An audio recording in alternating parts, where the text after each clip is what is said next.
if you clicked on this video, you may be wondering, what is my purpose in life? Maybe you want to make your first investment in your life. And what is that investment you want to make? You may be feeling lost in life. You may be in a sudden life season and you feel lost, or you don't know where you are, where you want to be, and you just want to find purpose in your life. Now, you're not alone if you're lost. You're not alone if you're trying to find your purpose, your life's purpose, and you're in the right place. Don't waste your life. That's the advice I can give, or that's what I can say. I don't want to give advice, but don't waste your life. If you feel lost, if you want to find purpose in your life at this moment, or you're in a life season and you don't know where it's gonna take you, you're not alone. Hey, if you're new here, my name is Luke's Latitude. My channel is about investment stories. So investment as a life philosophy. I talk about investment stories, investing in oneself, but also investing in things. This is the very second video on my channel talking about investment stories, which is the key theme of my channel. You're very welcome. Feel free to subscribe and walk this journey with me as we discover our life purpose and as we discover how we can invest in ourselves and in things to have a life that we want. So, Luke's Latitude is about investment stories, investing in oneself and in things that make our lives purposeful. You're very welcome. And going back to today's video, we are talking about investing in finding a purpose. So this is really investing in yourself. Investing in finding a purpose may feel or sound cliche-like, but whether you like it or not, it's very important that you find your purpose. Some people call it a goal, your life goal, but I choose to call it a life purpose. Now, there are a few steps that you will need to take to find your life's purpose. And in this video, I would like to share with you 5 steps. The very first step that I would like to share is a step that we all can resonate with. I resonate with this step so much that I can't wait to share it with you. Identifying and overcoming time anxiety. So time anxiety is a psychological term. It's a term first used by some psychological philosophers. I don't know exactly the name of the person that named this phenomenon, time anxiety, but I want to talk about time anxiety based on social comparison. So you may be feeling this phenomenon of time anxiety, feeling like, oh, I am late in life. All my friends are getting married and having kids and having jobs and building wealth, but I'm here stuck. I don't know what to do. I don't know what my life purpose is. I don't know. And so you're comparing yourself to some other people or to some other person whose life and circumstances may be completely different from yours. So, and first of all, you're feeling like you are left behind or time is rushing against you. So this time anxiety is a common thing that you need to identify and try to overcome it. Sorry, I still have a flu and my voice is still hoarse. So ask yourself, how would your life be without these comparisons? Without this social comparison, without feeling this time pressure of wanting to be there where your friend is compared to the state in which you are right now. Sorry, that's my phone. So ask yourself that important question. Ask yourself that important question. How would my life be without this social comparison, or without this time anxiety or time pressure? And I would like to say that this is something that all of us feel at some point. I am feeling it right now. I feel it so much right now. I feel it, and I've even been feeling like, oh, I have invested so much of my time in my studies.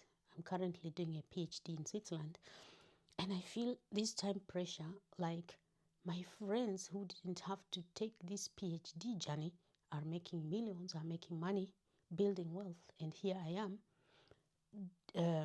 burying my time, my whole time in my PhD. So I feel this anxiety, this time anxiety, and if you're feeling that, you're not alone. Or you may be, let me use an example of one of my nieces, or yeah, some of my nieces who just finished college, and they are pretty young, in their early 20s.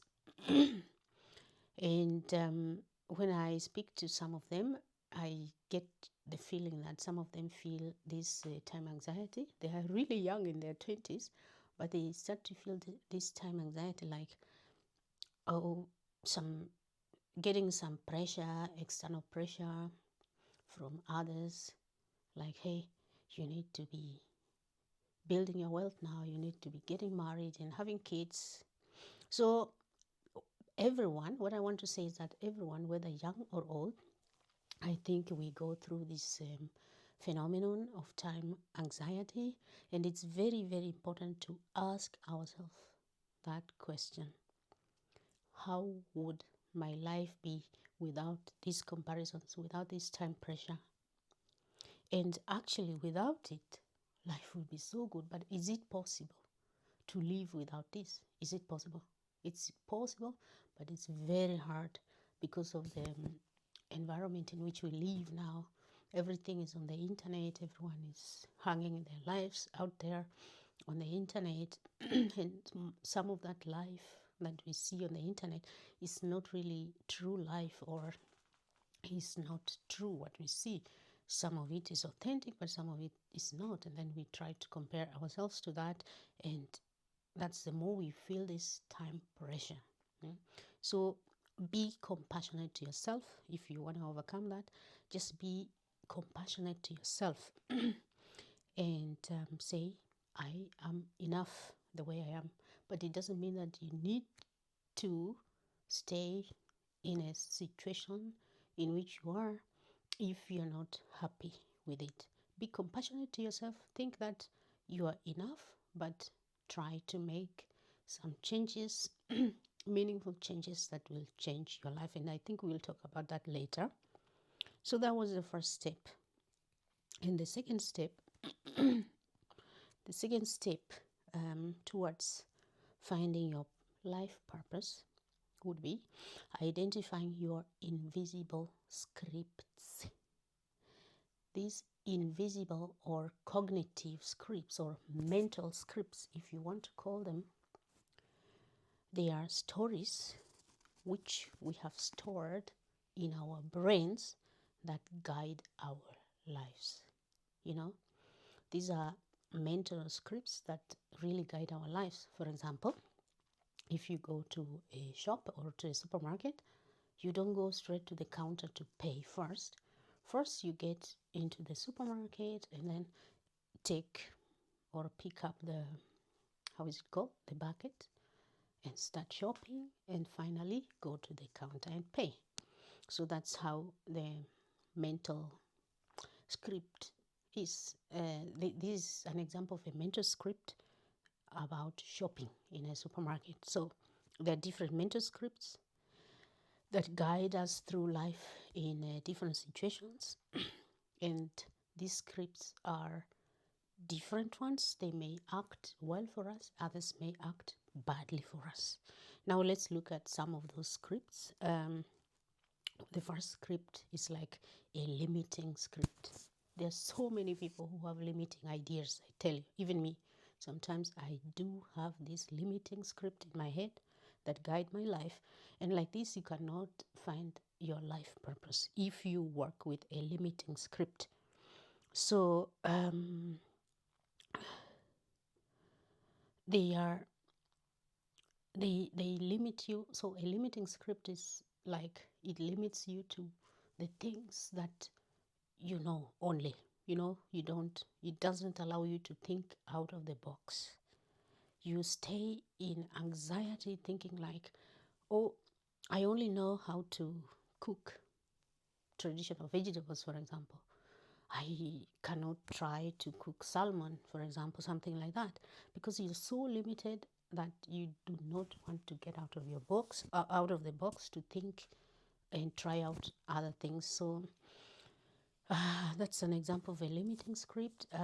For example, another concrete example is like, for me personally, I have a YouTube channel or two YouTube channels, and I made a goal a while ago to make one video per week for each channel. So just spend one day to make two videos, one for each channel. But sometimes I overthink about what will be the title, what will be the thumbnail, what message shall I pass across, and I get stuck into these limitations, and I don't think like I can just get up, write a script, and film it. I engage in overthinking, thereby limiting myself, and even killing this dream of posting a video per week on my channels. Now, another script, a second script, is a people pleaser script. In your mind, you have this people pleaser script, and this most of us have as well. And this is like when we are wired to do things that please other people. There are just other people who get so extroverted and talkative in front of other people just to please them, or say things that other people want to hear. When you meet someone, when you have this script, this people pleaser script, let's say you are at a party, instead of really listening and engaging with people authentically, you're always overthinking and listening and anticipating, what will they ask me? What kind of questions can I expect? And when somebody is conversing with you, you are thinking, hey, what kind of response can I give that pleases them? You see, this is a people pleaser script. And so you are like that, you want to do things that other people want you to do, but you don't do things that please you yourself. In my country, Kenya, it's very common for people like to study the things that their parents want them to study. And sometimes it takes them going through a lot of hell, a lot of stress. So that's just one script. The third script, all these mental subconscious scripts, the third one is the giant script. A giant script or a mountain script. This is like when we always have this desire to do bigger things than we can do. Like you may say, excuse me for that. It's a call coming in. Excuse me. But, sorry for that. Let's continue. Now, I don't know where I had stopped. I'm sorry for that. I had to take a call. Now, let's look at this giant script. The giant script in our subconscious mind tells us to do or to take on things that we cannot carry, or too big for us to carry. For example,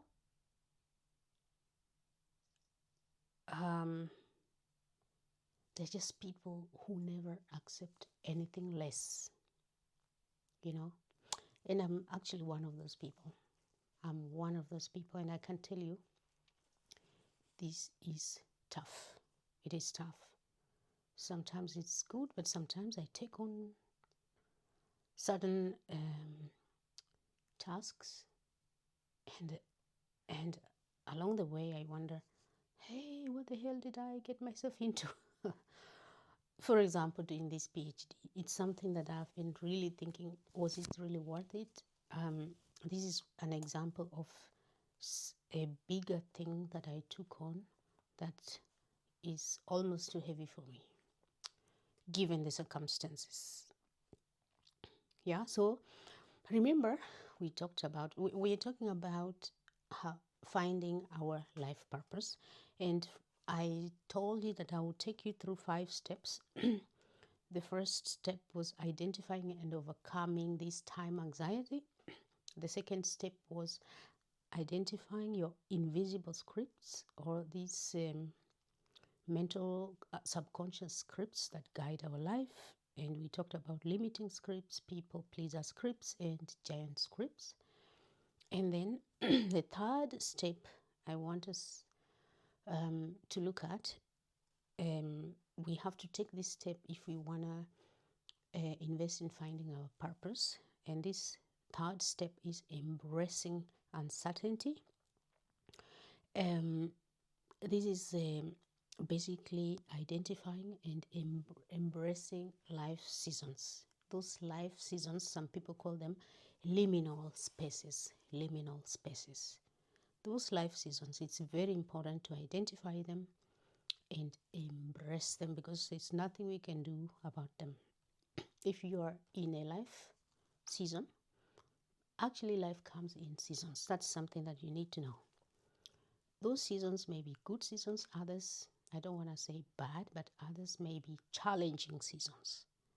This is the way of life.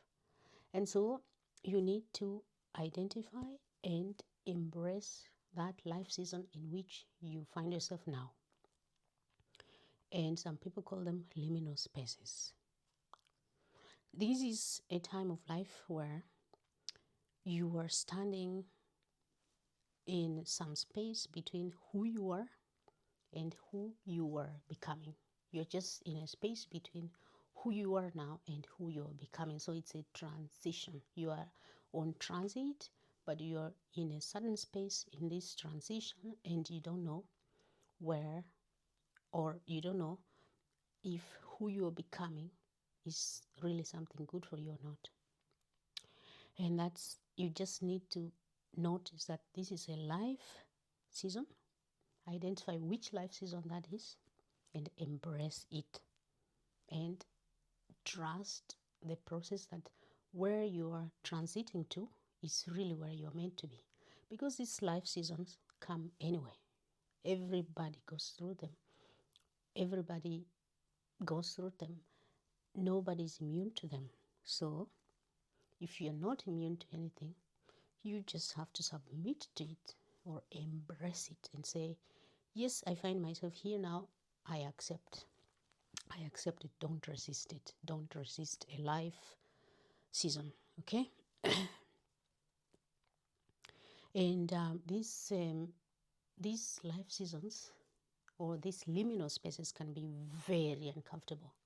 I tell you, if you are standing in between who you are now and who you are becoming, it's really uncomfortable. I'm making this video at a time where I am in that very space, And I tell you, I have no idea who I am becoming, let's say, next year. I have no idea. Today is the 19th of December 2025. Let's see in January 2026 where I will be. Right now, I'm really in that liminal space. I know I am becoming something else, but I don't know what that thing is. I don't know. It's so uncomfortable. I have sleepless nights. I'm thinking a lot. But what makes me zen is that I always come to this point that this is a life season and I have to embrace it, because Everybody goes through it, and it's my time. So if you're going through a life season, it's very hard. It can be very uncomfortable. Embrace it. Embrace it. That's the only way. Embrace it and be happy. Of course, the anxiety that comes with it, the discomfort that comes with it because of not knowing who you are becoming or where you will end up is huge. I cannot deny. But if you trust the process, if you trust the process, it reduces that pressure on yourself, you know. Otherwise, you will go crazy. You will go crazy. You'll go to a mental hospital. You'll take antidepressants and all those things if you don't accept that life season. And an example of a life season, it may be just a physiological process. Let's say maybe someone is becoming a parent and you don't know now, like being a single free person, and soon you'll become a parent and you don't know what that side of becoming a parent feels like. So that's an example of a physiological season. It may be an emotional season. Maybe you're going through a divorce or you are in a separation, with your partner. There are many people who have kids and they live in separation with their partners, or they are in divorce or going through a divorce, or a divorce and a separation is really standing in their way. These are all emotional liminal spaces that people may find themselves in, that you need to identify and try to overcome. Or these liminal spaces, I think it's not possible to overcome. It's advisable to embrace them and try to see, like, just trust the process and try to see the positive things out of that. An example of trusting that period or life season is like journaling on daily basis, just 2 or 3 things that are positive from that situation. And I think this is a good strategy to deal with that. Yeah, so when you're in this situation, you may not even know your role. You don't know who you're becoming. Yeah, like for me, I've been even thinking, should I anyway continue with my PhD? And I have 1 year left. It's a very bad feeling. And it's really, really bad because it's 1 year before the end of my PhD. Of course, there are several factors that make me really, that are pushing me to quit. So many factors in my private life, in my professional life, everywhere, all around my life. There are many indications that probably I should quit my PhD. But I'm asking myself, it's just 1 year. I'm in this liminal space between staying in my PhD and having a better life after my PhD. So should I quit? Should I change something? Should I not? What about my relationships? None of my relationships are working. Should I change something? Should I not change something? So I'm in that liminal space. So if you're not alone. And it's important that you embrace it and try to find out on daily basis, like just 2 or 3 things, positive things that are coming out of that situation. Yeah, so I want to pose a question to you. Do you feel this pressure in your life right now? Can you find that one true thing that makes you happy? Can you in your life now? Can you identify your life season right now? Can you? Can you do that? Can you do that for me?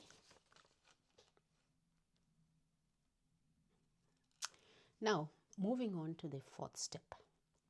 Now you are in that life season. and you are embracing it. You are embracing it. And finally, you arrive somewhere, because no life season is static. Every life season comes and goes. At some point, you will arrive. And really, when you are in a life season, it may be a good life season. I tell you with experience that if it's a good life season, expect that the next life season might be very challenging. And if you are in a very challenging life season, the next season might be very, very, very good. So, just so you know.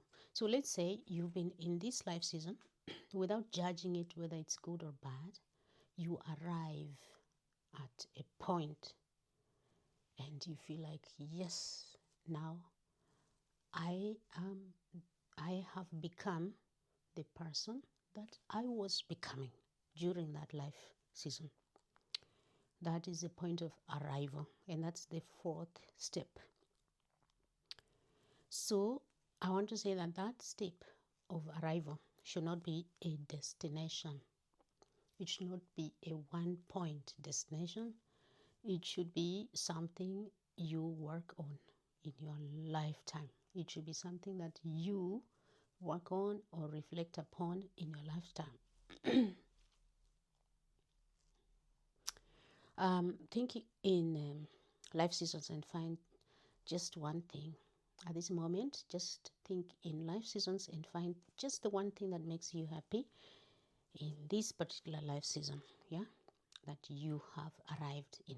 Okay, it might be just to focus on what is current, focusing on the present.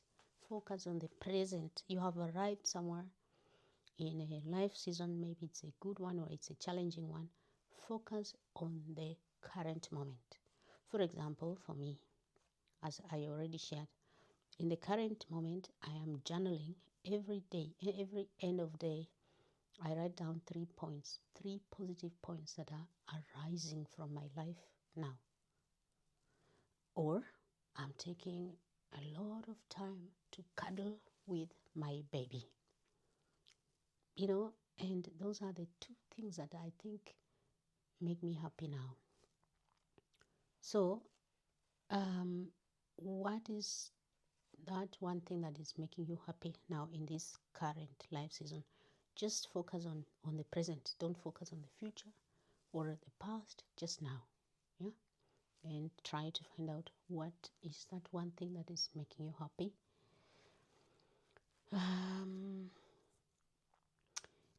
And the last point, the fifth point or the fifth step towards finding a purpose in your life is to do or perform small experiments. Perform small experiments to see what really works for you.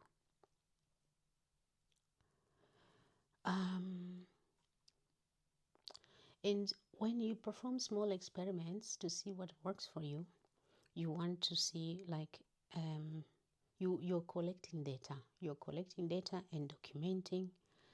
For example, if your goal was to do one YouTube video per week,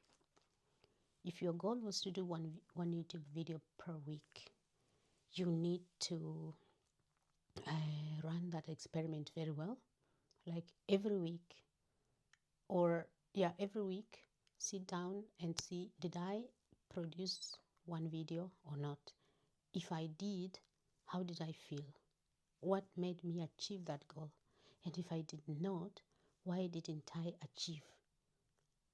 What were the obstacles? Why didn't I achieve just to post one video per day? And so you are collecting data that will inform you in 1 month exactly what makes you happy doing.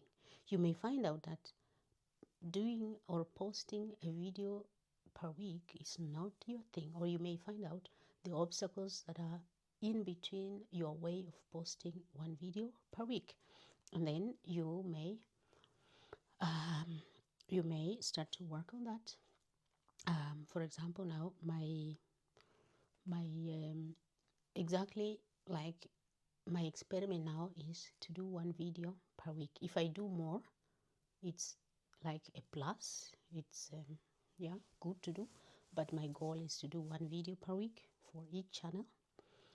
And I try to do a facial once per month because I want to also do something for my body. And so I am collecting data. I want to see at the end of 3 months, what did I really achieve? Did I achieve one video per week? Did I achieve doing one facial per month? How do I feel about it? And this will help me to make decisions at a later time to improve my life, you know. Like actually these experiments are a good thing to realize your life purpose because they give you data to exactly the things that you enjoy doing and to the things that you don't enjoy doing.